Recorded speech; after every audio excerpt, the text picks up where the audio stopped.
नमस्कार, मेरा नाम अनंता खुराना है। आज के इस वीडियो में हम बात करने जा रहे हैं कि हमारी कुछ इच्छाएं तो पूरी हो जाती है, पर सब इच्छाएं क्यों पूरी नहीं होती। इच्छाएं, हर वक्त हमें कोई ना कोई इच्छा तो होती ही है। एक इच्छा पूरी होती है तो लगता है कि दूसरी इच्छा भी पूरी हो जाए, और दूसरी इच्छा पूरी होती है तो और इच्छाएं पैदा हो जाती है। पर सभी इच्छाएं क्यों पूरी नहीं होती, इसके तीन मेन कारण हैं। तो उन्हीं तीन कारणों को आज हम इस वीडियो में जानते हैं। तो आइए वीडियो को स्टार्ट करते हैं।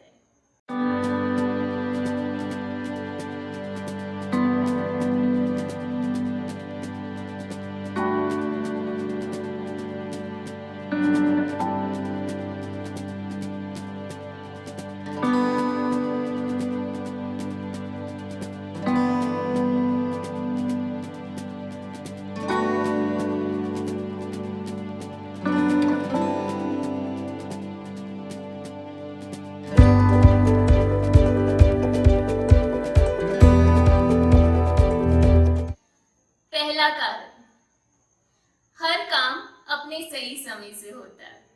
तो अगर आपकी कोई इच्छा पूरी नहीं हो रही तो हो सकता है कि अभी उसके पूरे होने का समय नहीं आया है।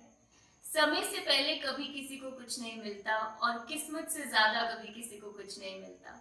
तो अगर अभी उस इच्छा के पूरे होने का समय नहीं आया है तो आप कितना भी जतन कर ले, कितना भी प्रार्थना कर ले, कितना भी परेशान हो ले, या कितना भी उसका इंतजार कर ले, जब उस इच्छा के पूरे होने का समय आएगा तभी वो पूरी होगी। तो आइए, आपके ऊपर है कि आप दुखी होकर इंतजार करना चाहते हैं उस समय का, या प्रयास सब छोड़ के इंतजार करना चाहते हैं, या अपना उत्तम प्रयास करते हुए उस समय का की प्रतीक्षा करना चाहते हैं खुशी खुशी, कि जब वो समय आएगा तो अपने आप आपकी इच्छा पूरी हो जाएगी। मेरे कहने का मतलब ये नहीं है कि आप पूरी तरह से प्रयासों को छोड़ दें। मेरे कहने का मतलब ये नहीं है कि आप निष्क्रिय हो जाएं। मेरे कहने का मतलब ये है कि आप अपना प्रयास करते रहिए, पर पूरी तरह से इस आशा को भी जिंदा रखिए कि जब वो समय आएगा तो आपकी इच्छा अवश्य पूरी होगी। दूसरा कारण, जरूरी नहीं है कि हमारी हर इच्छा हमारे खुद के लिए ठीक हो। बहुत सारी इच्छाएं ऐसी हो सकती हैं जो आपको लगता है कि आपके लिए ठीक है, पर शायद आपकी जीवन यात्रा के लिए और आपके लिए वो चीज ठीक ना हो। और अगर वो चीज आपके लिए ठीक नहीं है तो आपको कभी भी वो चीज नहीं मिलेगी, आप कितनी भी कोशिश कर लें। और ऐसा इसलिए है क्योंकि जैसे कोई माँ बाप अपने बच्चे को वो कितना भी रोए चिल्लाए, वो चीज नहीं देंगे जो उसके लिए हानिकारक है। कितना भी कोई बच्चा चीख लेगा, रो लेगा, पर माँ उसको चाकू तो नहीं पकड़ाएगी ना। बिल्कुल वैसे ही जो हमारे ईश्वर हैं वो हमसे बेहतर जानते हैं कि हमें क्या कब मिलना चाहिए, हमारे लिए क्या चीज ठीक है या नहीं ठीक है।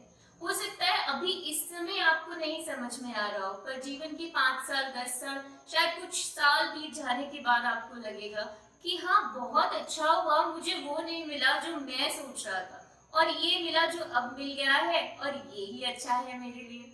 सो ये दूसरा कारण है। तीसरा और सबसे बड़ा कारण ये है कि जब हम इस जीवन में आते हैं तो जीवन में आने से पहले हमने बहुत हद तक अपनी जीवन की यात्रा को निर्धारित किया होता है।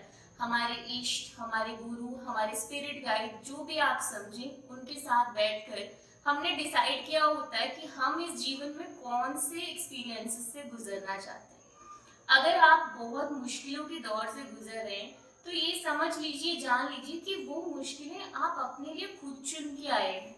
और ऐसा इसलिए क्योंकि वो आपकी जो सोल है, जो आत्मा है, उसकी यात्रा के हिसाब से ठीक है। आपको उन मुश्किलों को पार करके जो लेसन सीखने हैं, जीवन में जो सीखना है, वो आपकी सोल जर्नी के लिए इम्पोर्टेंट है।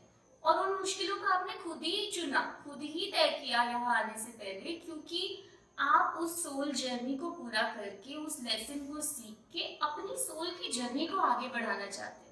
तो जब भी आप कभी मुश्किलों के दौर से गुजर रहे, कभी उसको रेजिस्ट मत करिए। उन दौरों को आपने खुद चुना है, ऐसे समय को आपने खुद चुना है।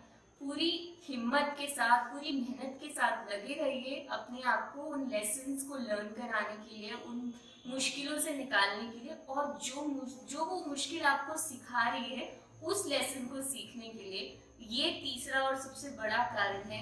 तो इन 3 कारणों से ऐसा होता है कि हमारी सभी इच्छाएं पूरी नहीं होती। और भी कुछ छोटे बड़े कारण हो सकते हैं, पर मैं आज आपसे इन 3 बड़े कारणों की बात करना चाहती थी। तो आप चिंता मत करिए, घबराइए नहीं। अगर आपकी कुछ इच्छाएं पूरी नहीं हो रही या देर हो रही है कुछ कामों में, इस लॉकडाउन से भी मत घबराइए, इस समय आने वाली मुश्किलों से भी मत घबराइए। ये सब मुश्किलें हम सबको बहुत सारी चीजें सिखा कर जाएंगी। ये बात आप अपने मन में दृढ़ कर लीजिए। खुश रहिए, मस्त रहिए, जीवन को खुल के जिए और याद रखिए कि आपकी ग्रेटनेस आपकी डिस्कवरी का इंतजार कर रही है। आगे बढ़ते रहिए। धन्यवाद।